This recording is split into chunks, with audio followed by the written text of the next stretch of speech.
আপনারা অনেকেই জানেন যে গতকাল জেল থেকে বেরিয়ে আমি প্রেস ক্লাবে আমার প্রথম রাজনৈতিক ভিশন সেই বক্তব্য প্রদান করেছি গতকাল।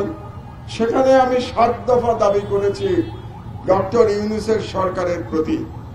সেই 7 দফা দাবির মধ্যে অন্যতম দাবি হচ্ছে শহীদ আবরারের নামে বঙ্গবন্ধু অ্যাভিনিউকে নামকরণ করতে হবে। এর নাম করতে হবে শহীদ আবরার অ্যাভিনিউ।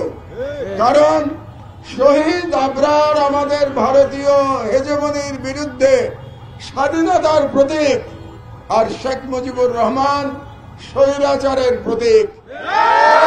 শেখ মুজিবুর রহমান হাসিনার ফাঁসিবাদের আইকন।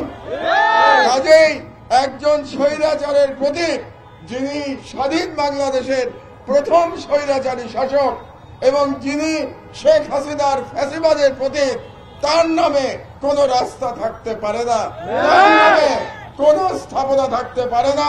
কাজে আবারও আমি আমার প্রিয় বিশ্ববিদ্যালয়, যেখানে আমার প্রথম বিশ্ববিদ্যালয় লেভেলের পড়াশোনা শুরু হয়েছিল, সেই বুয়েটের সামনে দাঁড়িয়ে আমি দাবি জানাচ্ছি আবারও প্রফেসর ইউনূসের কাছে, আপনি অনতিবিলম্বে বঙ্গবন্ধু অ্যাভিনিউকে শহীদ আবরার অ্যাভিনিউ নামকরণ করুন।